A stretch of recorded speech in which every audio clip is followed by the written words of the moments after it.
It's time for My Favorite Husband, starring Lucille Ball. Jello, everybody.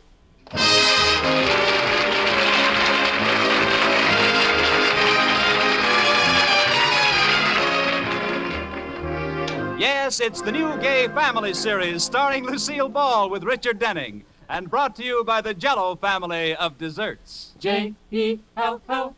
Oh, the big red letters stand for the Jello family. Oh, the big red letters stand for the Jello family. That's Jello. Yum, yum, yum. Jello puddings. Yum, yum, yum. Jello tapioca puddings. Yes, sirree. And now, Lucille Ball with Richard Denning as Liz and George Cooper, two people who live together and like it.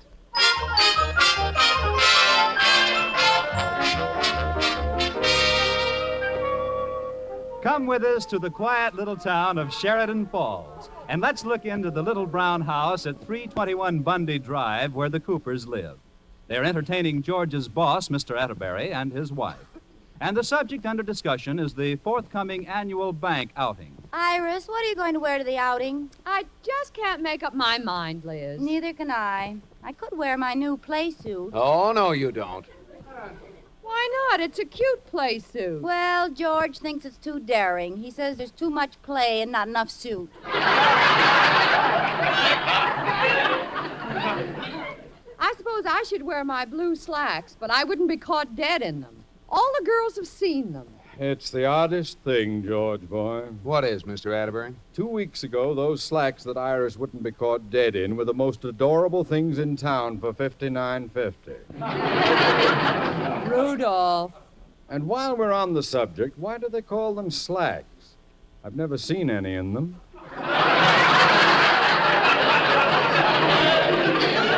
Just ignore them, Iris. The trouble is, Liz, it's hard to figure what to wear to an all-day outing like that. I know. You need shorts for the three-legged race and slacks in case it isn't a warm day. Yeah, and you need your bathing suit in case you decide to go swimming. And a coat for the drive home. Why don't you two take along a wardrobe trunk? And a tent for the quick changes. Oh, it's so easy for you men to make fun of our problems. You can wear the same clothes for everything. Oh, I don't know about that. Mr. Atterbury, have you decided what you're going to wear Sunday? Darn it all, I just can't make up my mind. Never mind, you two. Well, I'd wear my gym trunks, but all the boys have seen them. Well, I'd wear my gray sweatshirt, but Iris thinks it's too daring. It shows the hair on my chest. What hair?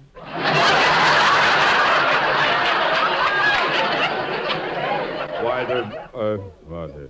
Oh, dear, it's really hard to know what to wear. That will do, George. You are a scream ha-ha. I think I really will wear those old gym trunks of mine. And my baseball cap. Liz, do you know where my ball cap is? It's in the hall closet along with that little strainer. Strainer. You know, that little strainer with a strap in the back. That happens to be my catcher's mask. Oh. Are you going to take all that stuff along Sunday? And how? They've divided the employees of the bank into 2 baseball teams, and I'm captain of one of them. Oh, really, George? That's wonderful. Yes, and I'm captain of the other one. That's nice, Rudolph. I'll get a bottle of Absorbing Junior. I won't need any this year, Iris. I'm not playing. You're not, Rudolph? No, and neither am I. Well, why not? You two always play. Well, they made a new rule this year. You mean you have to be good? I'll ignore that. No, this year the teams are going to be made up of husbands and wives. And you can't play unless your wife plays. Well, why didn't you ask us? Iris and I would have been glad to play. That's why we didn't ask you. Well, I think that's mean. You don't even know if Iris and I can play baseball. Well, look at it this way, Liz. Does Lippy let Lorraine play? Oh, give us a chance. I'll bet we'd be good. Iris could be tackle and I could be quarterback. You mean she could serve and you'd play the net? Oh, yeah. I must have been thinking about bowling. I wouldn't believe this if I hadn't heard it. Liz, do Do you know what a strike is? Certainly. That's when you knock down all the players with one ball. By gosh, he was thinking of bowling. Why don't you let us play, Rudolph? Forget it, DiMaggio. Rudolph, do you think I'm an old lady? Too blind to hit? Too fat to run? Too awkward to throw a ball? Is that what you think? That covers it pretty well.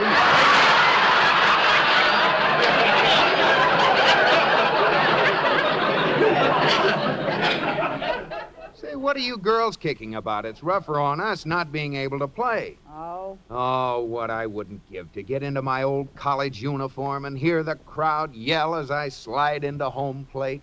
Well, George, as long as you aren't going to wear that dirty old uniform, may I please throw it away this year? Well, I should say not. Do you know what the number 5 on that dirty old uniform stands for? It doesn't stand for Chanel. Touche, Liz. It stands for the best ball player our college ever had. Me. You? Yes, sir, little old me. There's a certain group of spectators who'll never forget the afternoon of August 25th, 1933. If anyone asks why, I'll kill him. Well, sir, it was the final game of the series. Places, everybody, you are about to hear a reading of that famous epic, Cooper at the Bat. When I came to bat, it was the last of the ninth. 2 men were out and the bases were loaded. What else? Come on, let's get it over, George. You stepped coolly up I to the stepped plate. coolly up to the plate. The first pitch, right through the middle. Whoosh. Strike 1. The second pitch, right through the middle. Whoosh.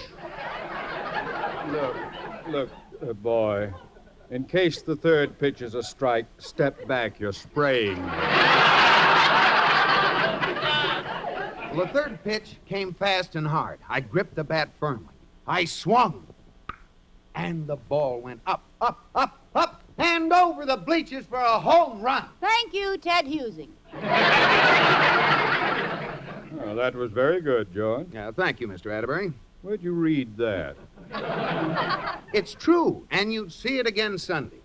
If I could only play. Oh, now, George, you could play if you'd let us play, too. Yes, Come Rudolph, on, give let us us a have chance a break to show what we one. No. Please? No. Oh!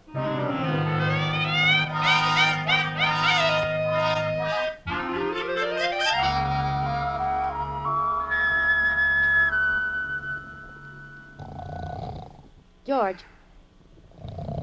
George, Well, what is it? I just had a dream and I played baseball real good, so I think you should let me play on your ball team. Oh, now, don't start that again. I'm just as sorry as you are that you don't know how to play. Oh, now I'm a disappointment to you. I didn't say that. Well, you meant I did not. it. Now, what's the matter? You wish you were married to a first baseman. Oh, Liz, cut it out. I can see it all now. The bride looked lovely in cleats and a catcher's mitt. She spiked the groom as she slid into the altar. Now, cut it out, Liz. You cannot play, and you're getting all emotional over nothing. I just wish I'd known about this a long time ago, that's all. What? I could have signed up for baseball in gym class instead of group games and folk dances. They've never done me any good at all.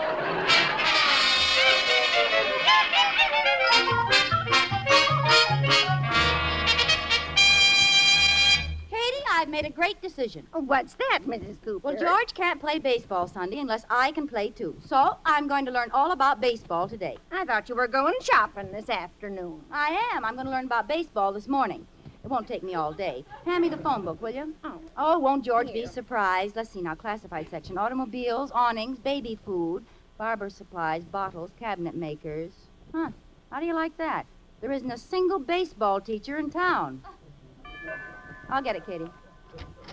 Hello, Liz girl. Well, come on in, Iris. Well, I stopped by the bookstore and got the most wonderful book. It's called Baseball and How to Play It. Oh, wonderful. Will you help us, Katie? All right. Class will come to order. Let's see. A baseball team is composed of 9 men. Oh, that sounds like fun. Iris, don't forget they're going to be our husbands. Oh, nuts. Go ahead, Katie. A game consists of 9 innings, and each team is allowed 3 outs per inning. Any questions? I have one. So have I. What's yours, Iris? What's an out?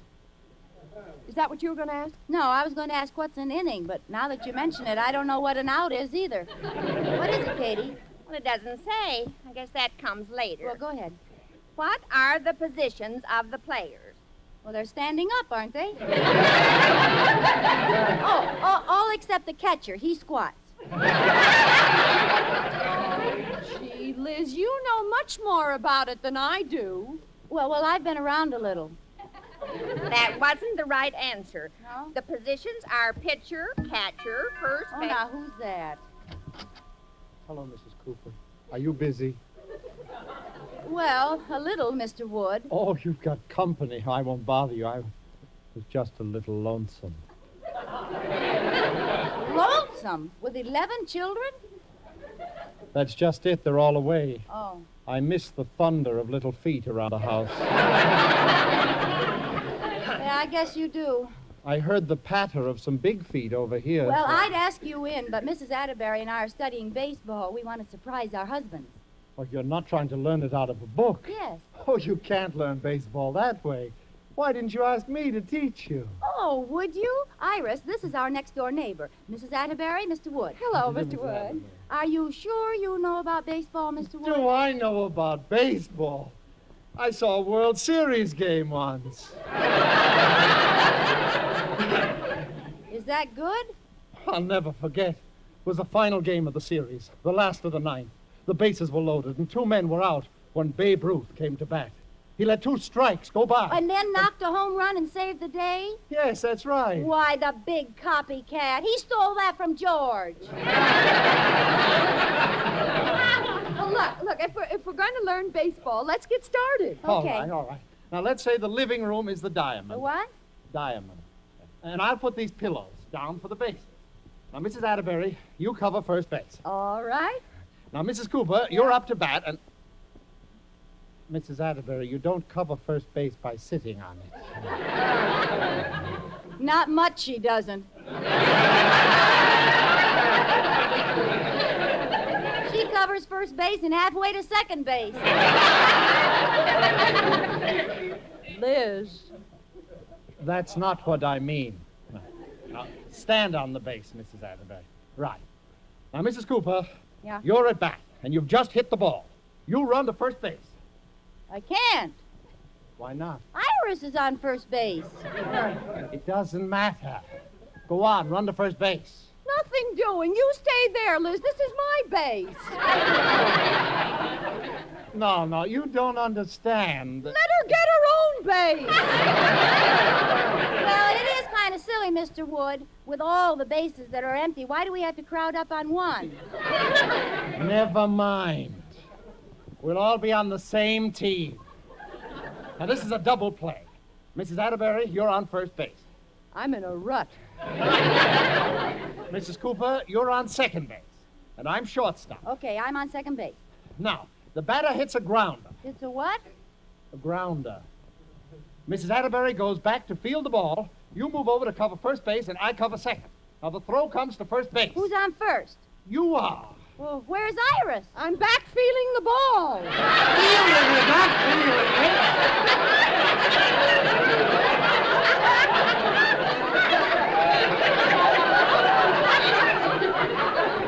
I kind of thought that was silly. Now, Mrs. Cooper, you throw the ball to second. Who's on second? I am. Now, if it were a triple play, I would throw the ball to third. Just a minute, Mr. Wood. I'm on first. Iris is fielding the ball, and you're on second. Who's on third? Abbott and Costello. There you go, crowding the bases again. Ladies, the lesson is over. You'll never learn anything about baseball. Yeah, this isn't our game, Liz. Let's forget it. Oh, we can't. What do you mean we can't? Well, I thought it would be easy to learn all about baseball, so this morning You what? I called the bank and signed us up for the game. Oh, no! Yes.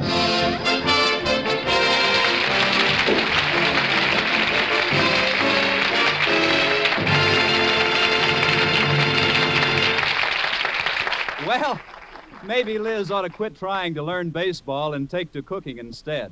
'Cause anybody, but anybody, can be a successful cook with Jell-O puddings. Why, all you do is add milk, and they take just about 5 minutes to cook. Here's a swell new idea. Butterscotch peach pie, made with luscious Jell-O butterscotch pudding. Just prepare your puddings as directed on the package and cool slightly. Then pour it over 2 cups of well-drained canned sliced peaches in a baked pie shell. Garnish with whipped cream. There's a dessert the family'll go for. Jell-O butterscotch pudding with that rich, buttery brown sugar goodness, combined with tempting golden peaches. All 3 Jell-O puddings bring you real, wonderful homemade goodness. Jell-O butterscotch, chocolate, and vanilla pudding. They're smooth as cream. They're rich and distinctive. And once you've tried them, you'll find out why more women buy Jell-O puddings than any other prepared puddings in the world.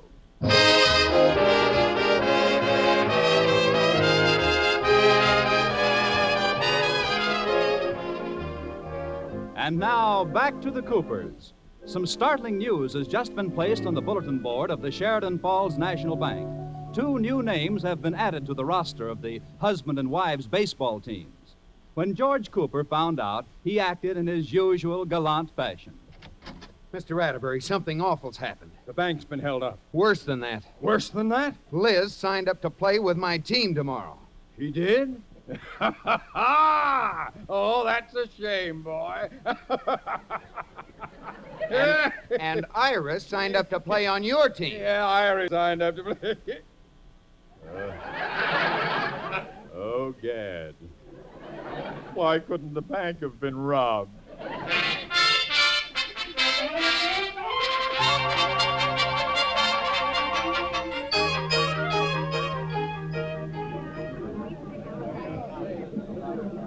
Isn't this outing fun? You know, I didn't know so many people worked at the bank. Want another hot dog, Iris? Yeah, I think I would. What do you want? What would you like on it? Same thing? Pickle, mustard, chili sauce, ketchup? Yeah, and lettuce, butter, salt, pepper, and a dash of horseradish. Iris, at least give the hot dog a fighting chance. How about you, George? More to eat? Nope, got to keep in shape for the game. Well, for heaven's sake, sit down and stop swinging that bat. You look so conspicuous. No one else is wearing his old college uniform. Well, George, I'm impressed if you can still get into the clothes you wore in college. I have my uniform, but it doesn't quite fit me anymore. His arm won't even fit in the trousers. Well, George fit into his after we made the decision. What decision? Well, either he had to let out his breath or I had to let out his pants. You'll sing another song when you see me play. Who'd you finally get to umpire, George? Our neighbor, Mr. Wood. Oh, but he's a friend of yours. That's not fair. Why didn't you get someone from the bank, Rudolph? They all refused. They were afraid to call a strike on me. Well, let's get the game going. What did you do with the baseball gloves I brought, Liz? I left them in the car. They aren't any good. Aren't any good. I just bought them. Well, you sure got stung. They're all left-handed. They're supposed to be... Oh, never mind. Go get them and let's start the game.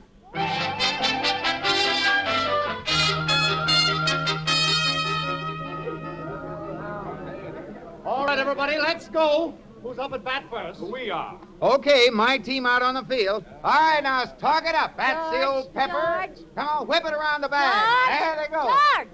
George, what are you going to play? I'm pitching. Well, what am I going to play? Catcher, first base, second base, No, honey. third base, shortstop, right field, center field, No, left Liz. field, bat boy, program, seat cushions, popcorn, peanut, hot dog. George, stop me. Hot dog. Liz. Hot dog. Liz, now, wait a minute. Hey! Liz, wait a minute. Now, I'll tell you how it is, Liz. I'm using strategy. I'm saving you. You're saving me? Yes. Now, when the team gets in a tight spot, then you're going to come in and pull us out of the hole. George, What? why don't you let me pitch and you wait and pull us out of the hole? No, Liz, I want you to have the honor. Oh. Now stay on the sidelines and root for us. All right, let's go. All right. Iris is up first. Has anybody seen the old bat? Oh, yes, there it is on the ground.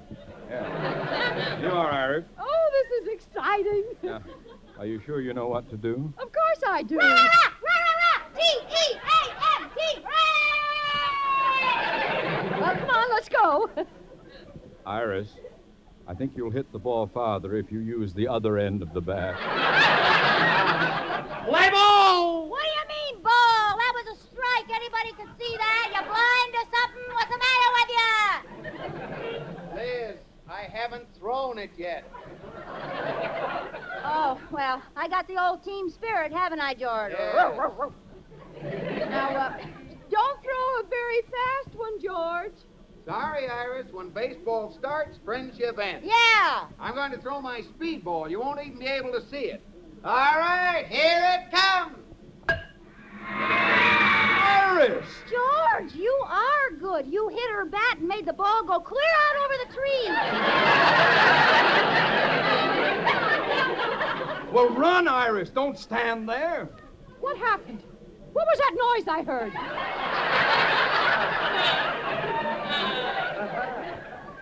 You just hit a home run. Speedball, eh, George? Let's have more of those.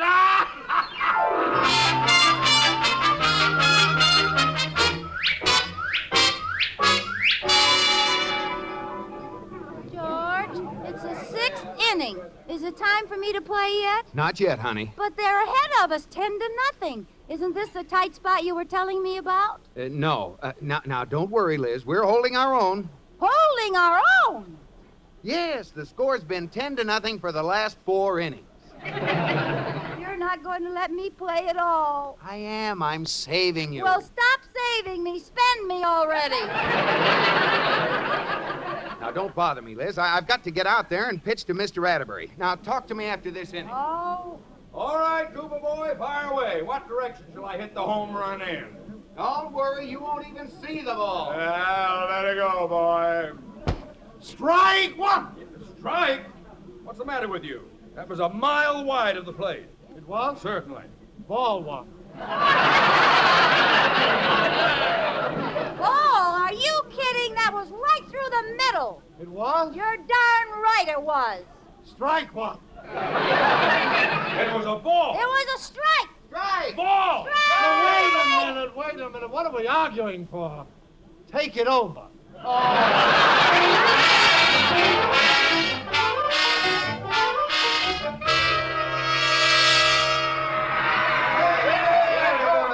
Nice work, Joe. That ties the score. Hey, the score is tied. The bases are loaded. This is our big chance. Oh, here I am, Captain. All set. Do I go in now? Are you kidding? The last of the ninth? 3 men on, 2 outs, and it's my turn at bat? But you said I could play. That's not fair. Liz, I'm saving you. For when? Next year's bank outing? If you were going to save me this long, you should have packed me in dry ice. Please, Liz. You cheated me. Liz. Cheaters never prosper. Taters Oh, never Liz, now cut it out. What are you swinging 3 bats like that for anyway? You look silly. Well, all big league batters swing 3 bats. Then you let 2 of them go like this, and the other one, see? Oh. George! Help! He hit himself with a bat. George, boy, speak to me. Oh, what hit me? I'm supposed to be at bat. You're not going to play any more today, boy. Oh, but who'll bat in my place? Aren't you glad you saved me, George? Why? He passed out again. Harry, you take him to the first aid station. Do you want to continue the game? You're darn right we do. We'll win this one for good old George. Come on, team! Batter up. That's me. I'm ready. Come on, pitch it over. Wait a minute. You can't pitch from there. You're standing entirely too close to me. Back up! Mrs. Cooper, you are facing the catcher.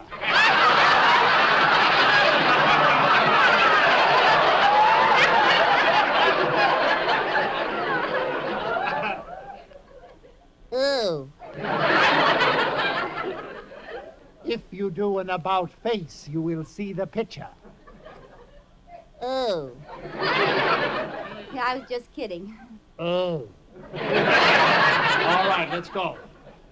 Strike one. Strike one? How can you call that a strike when I didn't even see the ball? It came right over the plate. Well, that's not fair. I get up here and before I get a chance to blink my eyes... Strike two. Now, you wait a minute. I was talking. I'm sorry, Mrs. Cooper. Well, why can't you wait till I stop talking? We don't want the game to be called on account of darkness. I'll get you for that, Rudolph Atterbury. Now, you understand, Mrs. Cooper. You only get one more strike. One more? Mr. Wood, my husband's lying over there unconscious, and I'm left to carry on alone. Couldn't you let me have one extra strike? Please. Now, watch the pitcher. All right. He's winding up. I'm ready for him.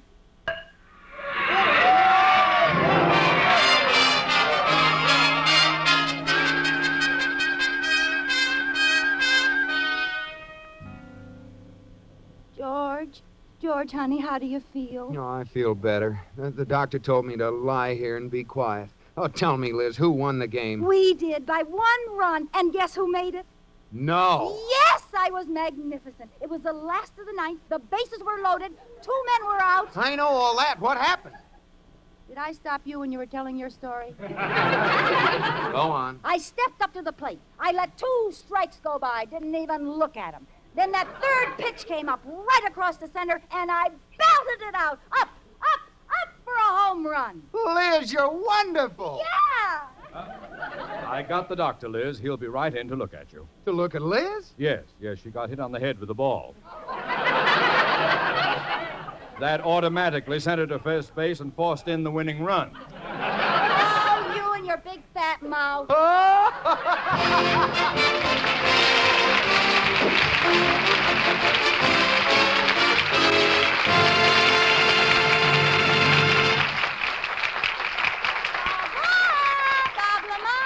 Yes, Lucille. Bob, do you realize that I haven't been making the most of being on the radio? Well, what do you mean? Why, Bob, I can control the universe. If I want it to storm, I just say, storm! Stop! You didn't get wet, did you? Not a drop. See?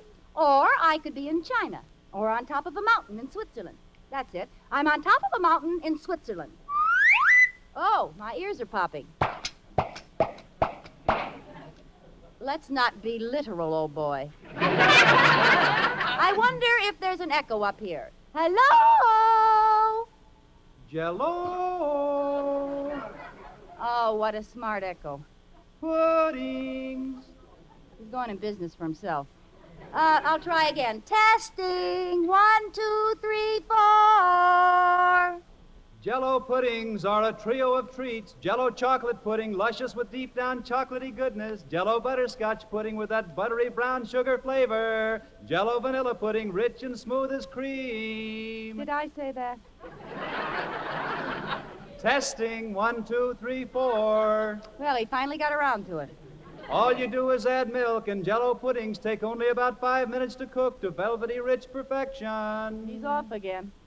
Jell-O puddings are nourishing, too. A swell dessert for the kids. A swell dessert for the kids.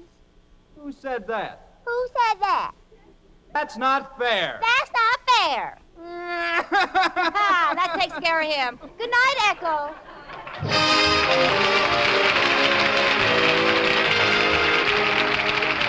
You have been listening to My Favorite Husband, starring Lucille Ball with Richard Denning, and based on characters created by Isabel Scott Rohring. Tonight's program was produced and directed by Jess Oppenheimer, who wrote the script with Madeline Pugh and Bob Carroll, Jr. Original music was composed by Marlon Skiles and conducted by Wilbur Hatch. The part of Katie the Maid was played by Ruth Barrett. Lucille Ball will soon be seen in the Columbia picture Miss Grant Takes Richmond. Be sure to listen to Lucille Ball in My Favorite Husband again next week, presented by... Jell-O.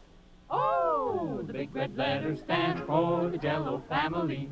Oh, the big red letters stand for the Jell-O family. That's Jell-O. Yum, yum, yum. Jell-O puddings. Yum, yum, yum. Jell-O tapioca puddings. Yes, sirree. This is CBS, the Columbia Broadcasting System.